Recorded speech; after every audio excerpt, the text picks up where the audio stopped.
Dia, caros companheiros, companheiras, nós estamos aqui para mais um estudo da doutrina espírita e agora nós estamos iniciando um estudo na Revista Espírita, né, Adolfo? Perfeitamente, Antônio. Bom dia para você, aos internautas. Nosso estudo é do Jornal de Estudos Psicológicos, ano de 1858, edição de número 9, do mês de setembro. Propagação do Espiritismo. Esse é o tema dos nossos estudos desta manhã. É da revista de 1858. A primeira, né? Isso, ano 1. Então vamos lá. Vamos à leitura? Vamos à leitura. Propagação do Espiritismo. Passa-se um fenômeno notável com a propagação do Espiritismo, ressuscitado das crenças antigas há apenas alguns anos. Não fez sua aparição entre nós à sombra dos mistérios, como outrora, mas em plena luz e à vista de todo mundo. Para uns... Esse daí foi a grande diferença que a doutrina espírita fez, né? Ela já veio, e olha que na época, você já pensou se na época de que Kardec apresentou a doutrina, houvesse os recursos tecnológicos que nós temos agora? Internet, não é mesmo? Poxa vida, que maravilha que seria, hein? Então, ele tinha lá, lógico, né? Já tinha bastante recurso, tanto é que a doutrina espírita já veio nessa época aí de muita luz, né? Importava, vamos dizer assim, o avanço do pensamento humano, né? Da filosofia, da ciência. Perfeitamente. E 150 anos não é nada, né? Aos olhos da evolução do espírito. Nesse tempo, até chegar a tecnologia, houve um maior amadurecimento, um assentamento da doutrina, né? Um assentamento da doutrina em termos humanos. Evidentemente. E uma complementação em termos espirituais, da parte dos reveladores. Nós podemos dizer que a maioria dos espíritas estão encarnados, espíritas pela segunda vez. De modo que o nosso conhecimento hoje, ele é maior do que há 150 anos atrás. Porque como nós podemos perceber no texto, no início... Que eu saiba, eu sou a primeira vez, já Adolfo? É, né?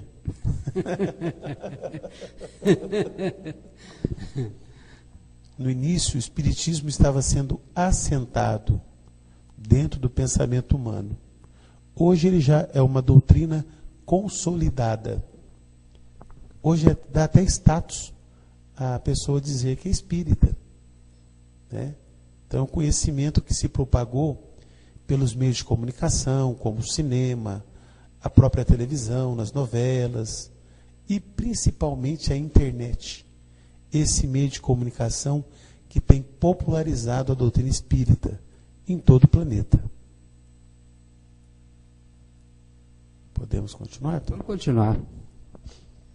Para uns, foi objeto de curiosidade passageira, um divertimento que se descartava como um brinquedo, a fim de se tornar um outro. Para muitos, não encontrou senão a indiferença.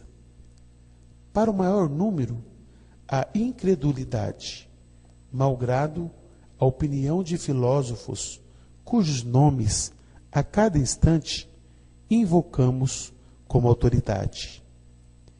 Isso nada tem de surpreendente. O próprio Jesus convenceu por seus milagres todo o povo judeu. Sua bondade e a sublimidade de sua doutrina fizeram com que conquistasse graça perante os juízes? não foi tratado, ao contrário, de velhaco impositor? E se lhe não aplicaram o epíteto de charlatão, foi porque então não se conhecia esse termo da nossa civilização moderna. Entretanto, os homens sérios perceberam nos fenômenos que ocorreram em nossos dias algo mais que um simples objeto de frivolidade. Estudaram, aprofundaram-no com os olhos de observador consciencioso, nele encontrando a chave de uma multidão de mistérios até então incompreendidos. Então, Kardec sempre chama atenção pelo caráter científico da doutrina. Sempre chama atenção que o fenômeno mediúnico ele foi observado por muitos estudiosos. Ele não é o único. Tanto é que nos anais da história do Espiritismo, nós encontramos pesquisadores de grande valor, homens que estudaram, homens como William Crookes, por exemplo, o próprio estudou o autor do Sherlock Holmes, Conan Doyle, Daniel Douglas Home, tantos outros homens que fizeram estudos acadêmicos sérios com o fenômeno espírita. Quer falar alguma coisa também? Continuemos? Para eles, isso foi um facho de luz. Daí surgindo toda uma doutrina, toda uma filosofia, e podemos até mesmo dizer, toda uma ciência, inicialmente divergente, conforme o ponto de vista.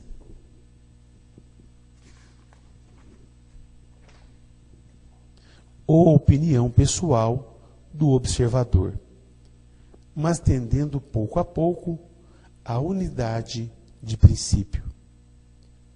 Apesar da oposição interesseira de alguns, sistemática entre os que imaginam que a luz não pode emanar senão de suas cabeças. Encontra essa doutrina numerosos aderentes, porque esclarece o homem sobre seus verdadeiros interesses, seus interesses presentes e futuros, respondendo à sua aspiração com vistas ao futuro, tornado de alguma sorte palpável. Enfim, porque satisfaz simultaneamente a razão e as suas esperanças, dissipando dúvidas que degeneravam em absoluta incredulidade. Ora, com o Espiritismo, todas as filosofias materialistas ou panteístas caem por si mesmas. Não é mais possível a dúvida no tocante à divindade, à existência da alma, sua individualidade, sua imortalidade. Seu futuro se nos apresenta como a luz do dia. E sabemos que esse futuro, que sempre deixa uma porta aberta à esperança, depende da nossa vontade e dos nossos esforços na direção do bem. É isso aí que Kardec falou mesmo, né? Porque com o surgimento da doutrina, organizada por Allan Kardec, o lançamento do Livro dos Espíritos, né? Livro dos Médiuns,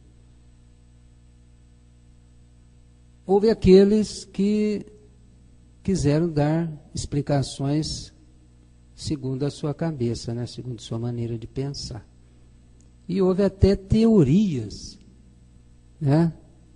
Dizendo assim que também era uma revelação, mas o que vingou, né?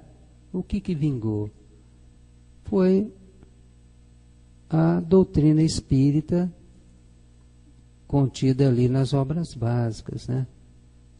O que cresceu o que assentou, o que foi aceito por 99,9%, usando uma expressão exagerada, foi o que Kardec apresentou. Não é mesmo? Porque ele usou a metodologia científica. E ele colocou no Livro dos Médiuns, na primeira parte, no capítulo dos sistemas, várias tentativas de explicar o fenômeno, que uma por uma ele vai comentando, analisando e mostrando a verdade, né? Então nós vemos aí hoje companheiros, irmãos, trabalhadores, irmãos vamos dizer assim, que tem até papel de liderança no movimento espírita, com ideias ainda, né, que não coadunam. Apesar do trabalho meritório, nós temos que reconhecer, né, no trabalho meritório deles, mas carregando ainda estas ideias que não tiveram aceitação plena. Antônio, o Allan Kardec, ele foi além de ser um missionário, como nós falamos, nós comentamos, ele revolucionou a pesquisa no campo da metafísica, porque ele não teve medo, não teve preconceito de pesquisar o novo, o diferente.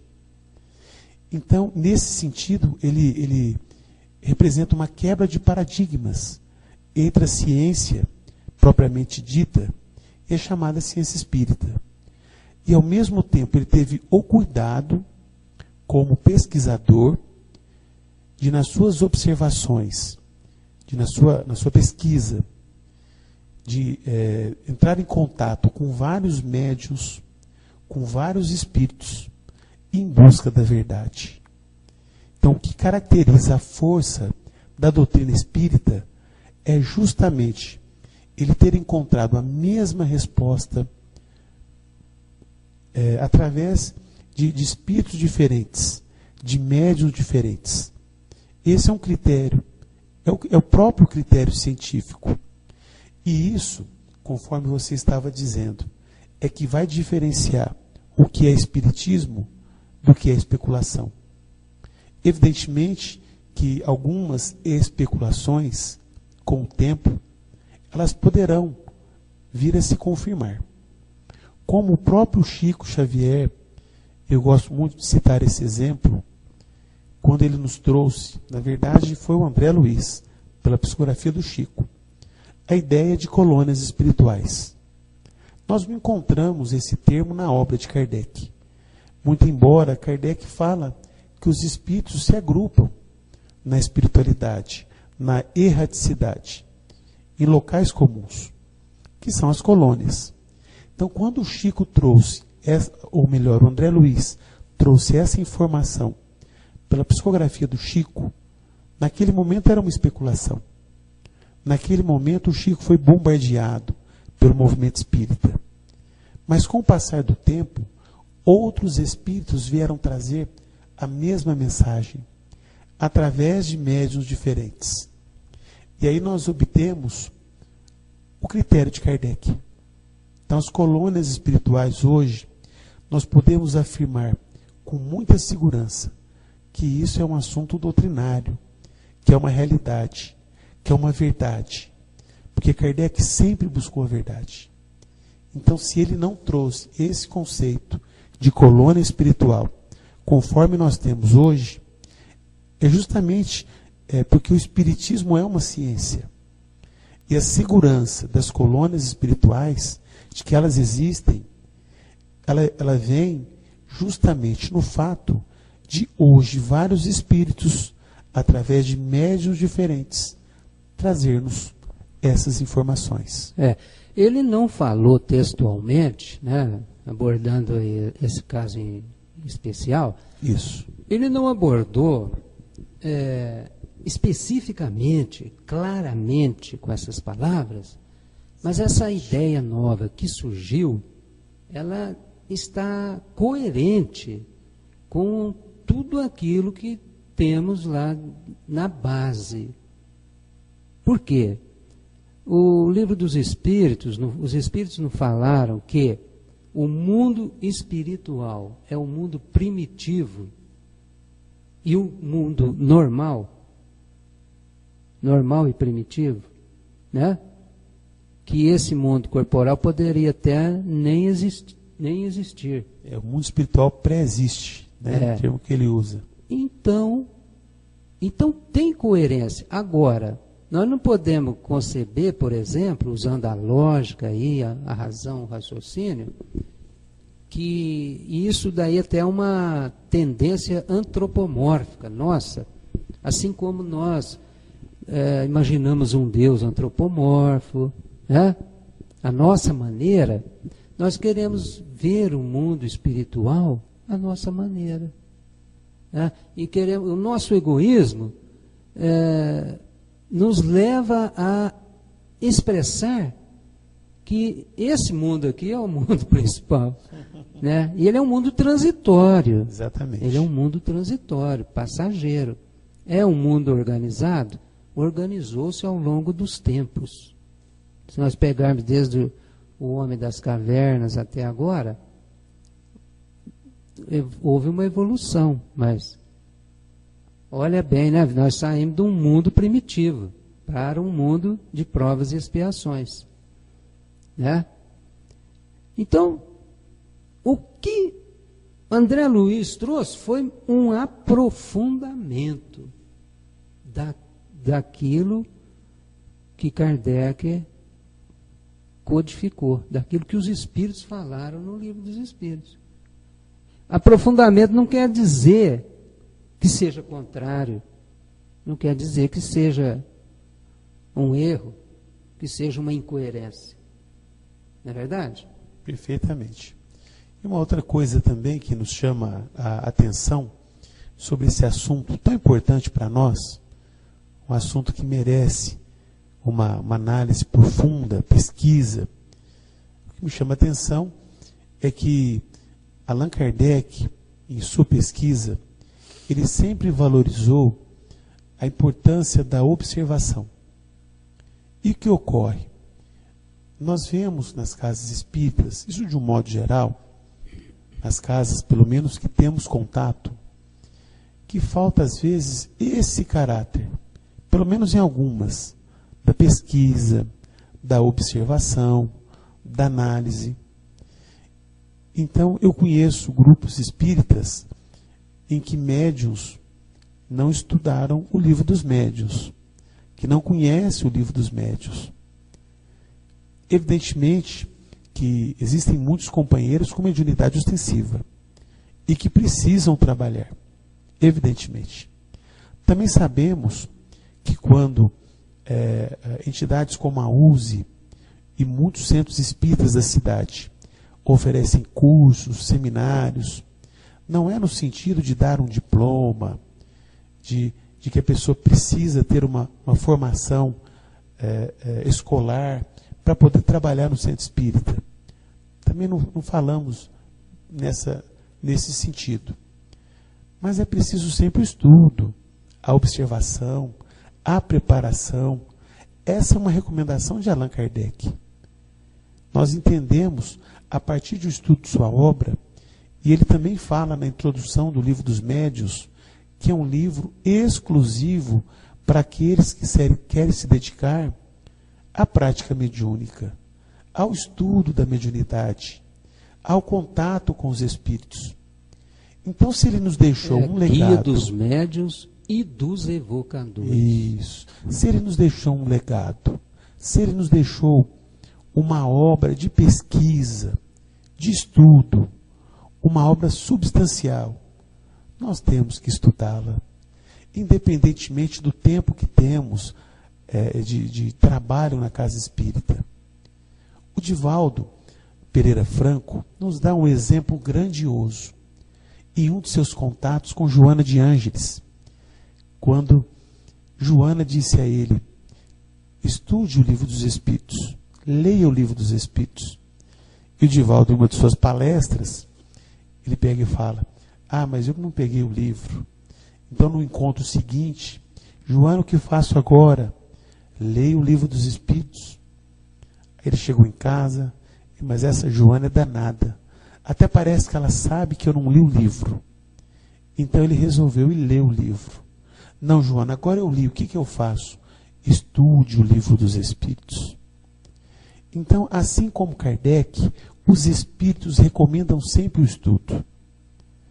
Inclusive para aqueles que já estudaram o livro dos Espíritos, o livro dos Médiuns, o Evangelho, a Gênese, o Céu e o Inferno, a Revista Espírita que agora estamos estudando. Que manancial de luz a Revista Espírita. Então nós, trabalhadores, temos que estudar a obra de Allan Kardec. 1, 2, 3, quantas vezes necessária. Não é que o livro ele muda, mas nós mudamos. E tem muita gente também, com todo respeito, né? A liberdade de pensar, tem muita gente que critica os comentários de Kardec. Acha que o que é válido é o que os espíritos disseram. Mas o Kardec afirmou que até os comentários que ele escreveu foram revisados. Introdução do Livro dos Espíritos. Ele conta isso na introdução. Até os seus comentários foram revisados, porque é lógico. O Espírito da Verdade não ia assinar embaixo, né? Não ia assinar um documento que ele não concordasse. Evidente, evidente. Eu poderia dizer o seguinte, que a obra de Allan Kardec é tão importante, é maravilhosa. Então, quanto mais vamos lendo, estudando, aprofundando, mais nós vamos aprendendo esses ensinamentos.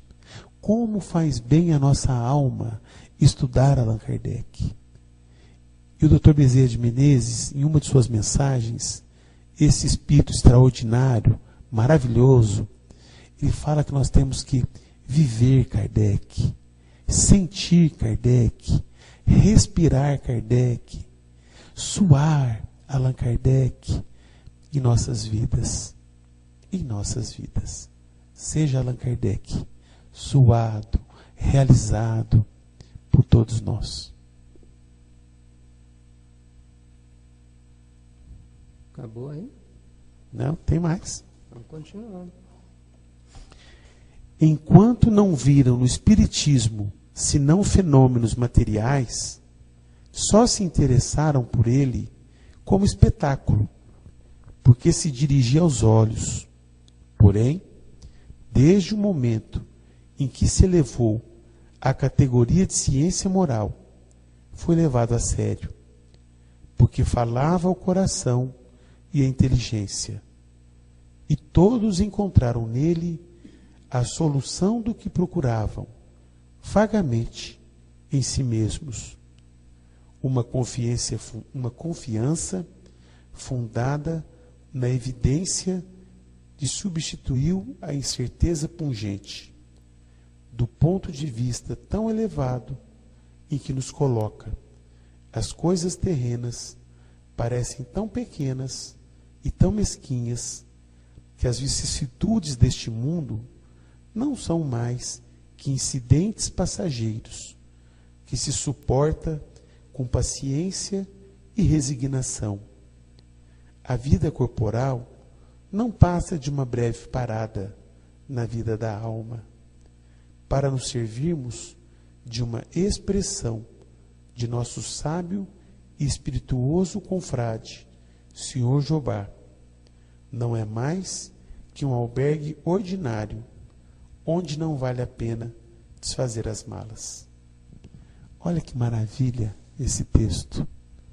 E, de fato, na medida que nos mergulhamos na obra de Allan Kardec, nós percebemos que essa nossa vida é passageira, que tudo passa.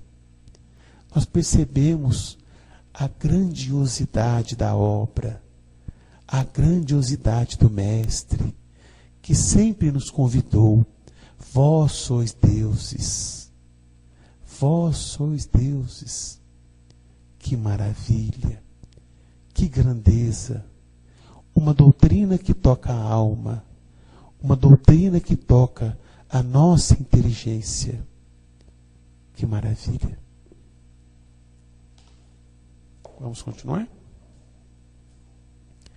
Com a doutrina espírita, tudo está definido, tudo está claro, tudo fala a razão.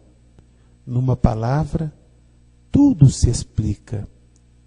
E os que se aprofundaram em sua essência encontram nela uma satisfação interior, a qual não mais desejam renunciar.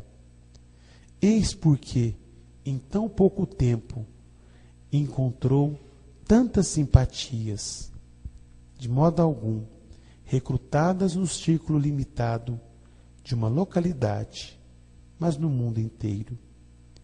Se os fatos não estivessem aí para o provar, nós os julgaríamos pela nossa revista, que tem apenas alguns meses de existência e cujos assinantes, não se contando, embora aos milhares, estão disseminados por todos os pontos do globo.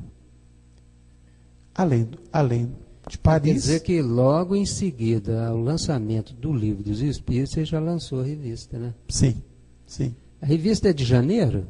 Começou em janeiro? 58 de janeiro? Começou em janeiro de 58.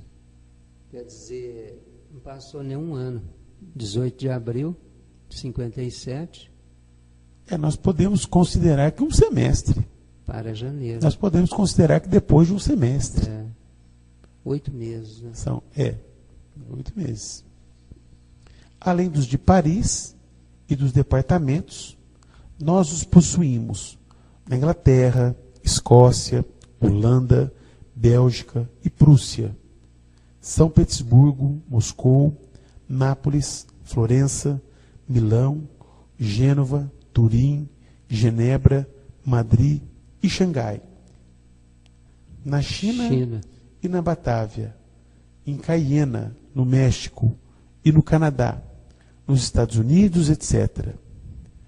Não o afirmamos como bravata, mas como um fato característico, para que um jornal recém-fundado e tão especializado, desde agora, seja solicitado por países tão diversos e tão afastados. É preciso que o assunto nele tratado encontre partidários no mundo inteiro, pois, do contrário, não o fariam vir de tão longe por simples curiosidade. Era a propagação da doutrina, né? Que é o assunto aí do texto, né? Sim. E hoje, a gente vê que na época a imprensa era o maior recurso que tinha, né? Como é até hoje, né? Agora veja Mas hoje nós temos internet, um vídeo. E veja você, a importância do movimento federativo. O Conselho Espírita Internacional, ele tem divulgado em vários países o movimento espírita. Em especial, além das obras de Allan Kardec, as obras psicografadas por Francisco Cândido Xavier. Quantos livros do Chico que já não foram traduzidos para outros idiomas? A obra básica, a própria revista espírita. Então, se por um lado nós temos aquele trabalho que já foi pronto, sendo traduzido para outros idiomas, nós voltamos naquela mensagem do Evangelho dos trabalhadores da última hora, daqueles que se aproveitam da experiência de outros trabalhadores Então, quantos povos que não estão se aproveitando dos ensinamentos de André Luiz pela psicografia do Chico Xavier? Quantas barreiras que não estão sendo quebradas através do trabalho federativo? E também não podemos esquecer, ainda no campo da divulgação, da própria internet, dos internautas que estão nos assistindo. Quantos programas, quantos livros disponibilizados, quantas mensagens. Pode não ser internautas, né? Porque pode ser num DVD. Então nem tudo, não é só internauta, né? Sim, pelo rádio. Mas ouvintes em geral, né? É, pois, o assunto que interessa e não o seu obscuro redator. Aos olhos dos leitores, portanto, o seu objeto é sério. Dá licença um pouquinho.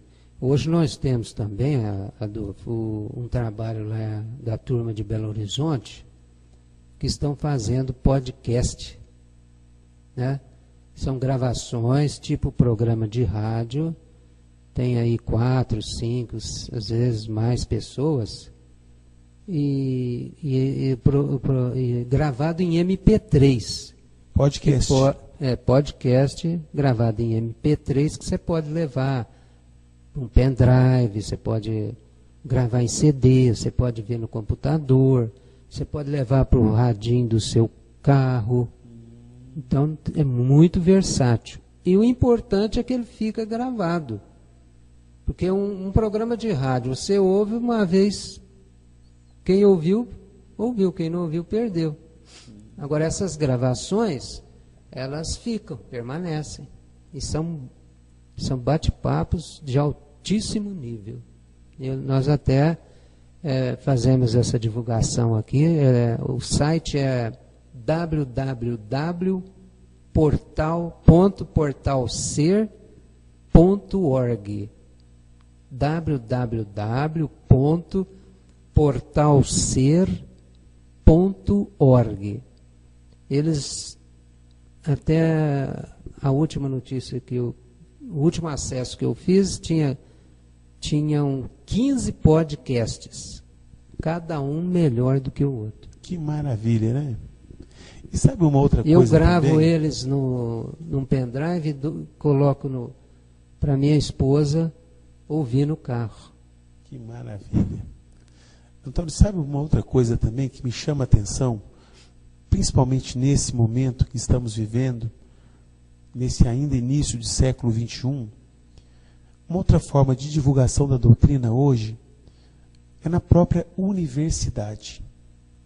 Eu faço parte de um grupo de pesquisadores, que é a Liga de Pesquisadores Espíritas, anteriormente chamada de Liga de Historiadores, que já lançou alguns trabalhos, alguns livros, que tem parcerias com o Centro de Cultura Eduardo Carvalho Monteiro, tem parcerias com a Universidade de Franca, que tem uma coleção Espiritismo e Universidade.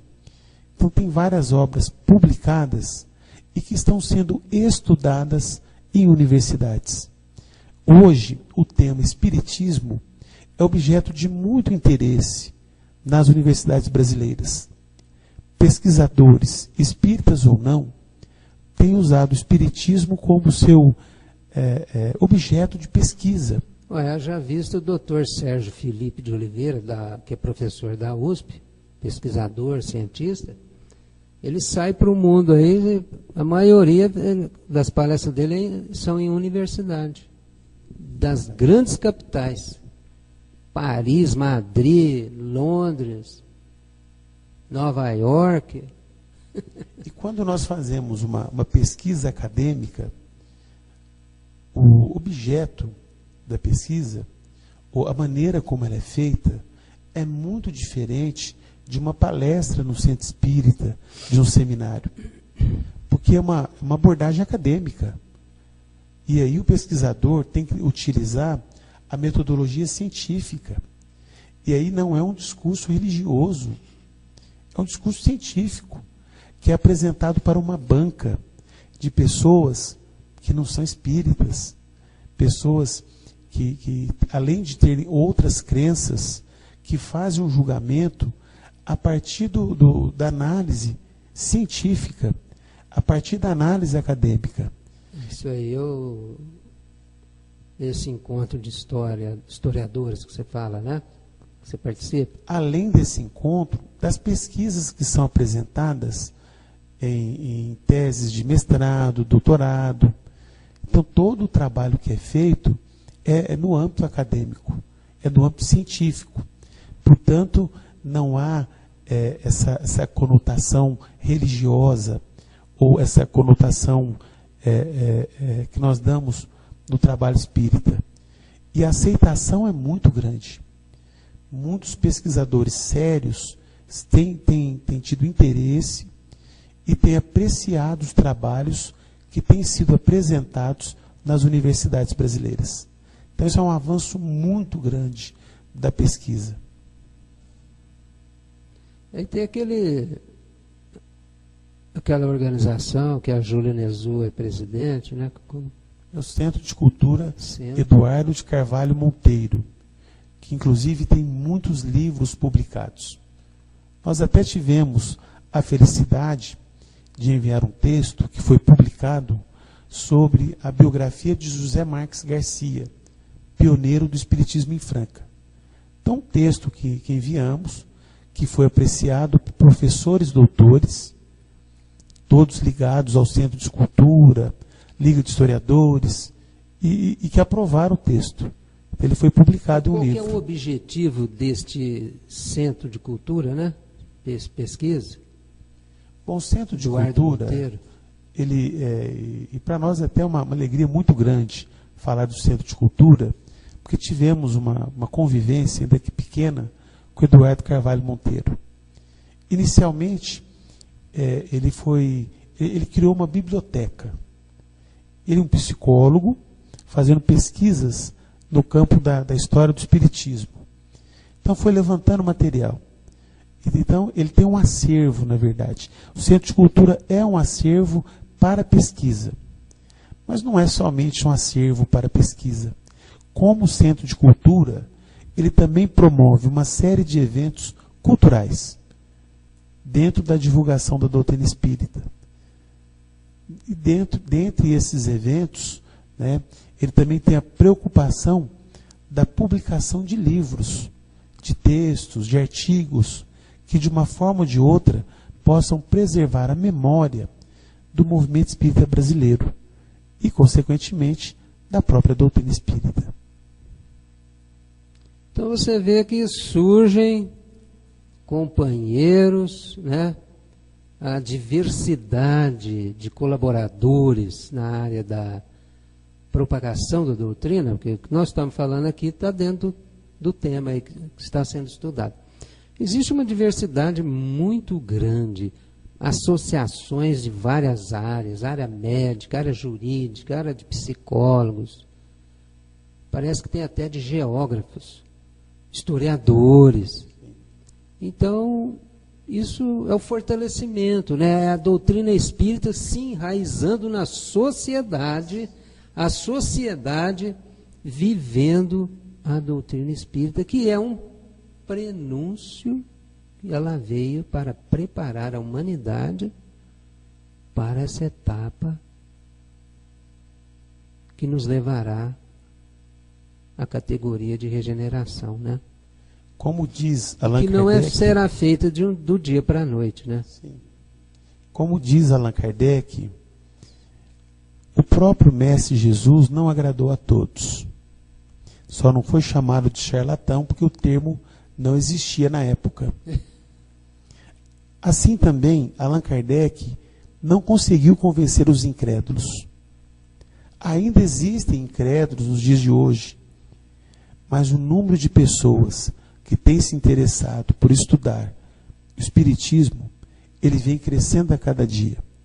Seja na comunidade, seja no centro espírita, seja na universidade, seja através da internet. Então, é um tema que vem se consolidando e que vem se tornando um objeto de estudo e de pesquisa de muitos. e que ele possa vir, porque num dia o Espiritismo ainda vai reunir todos os homens no mesmo sentimento de amor e caridade.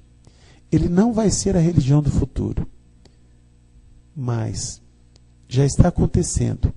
Muitos católicos, evangélicos, irmãos de outras crenças já têm estudado o Espiritismo, já têm procurado o centro espírita para saber informações sobre um ente querido, ou como é a vida no mundo espiritual. Então, o Espiritismo já está se tornando o futuro das religiões. Que é tema, inclusive, com outro encontro, né? Então vamos seguindo? Vamos. No finalzinho aqui, já estamos terminando. Aos olhos dos leitores, portanto, o seu objetivo é sério, tornando-se assim evidente que o Espiritismo tem raízes em todas as partes do mundo. E sob esse ponto de vista, 20 assinantes, espalhados em 20 países diferentes, provariam mais do que 100 concentrados numa única localidade, porque não se poderia supô-lo, senão, como uma obra de uma confraria.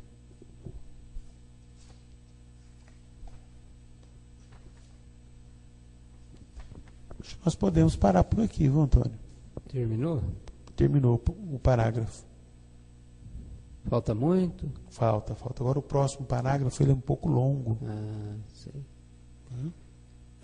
Mas já foi um estudo muito importante, né? Saber mais das análises do nosso codificador, né? Então,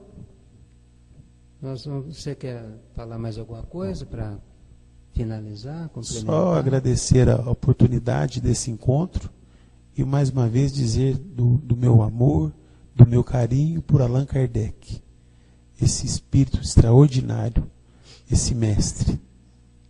Muito obrigado.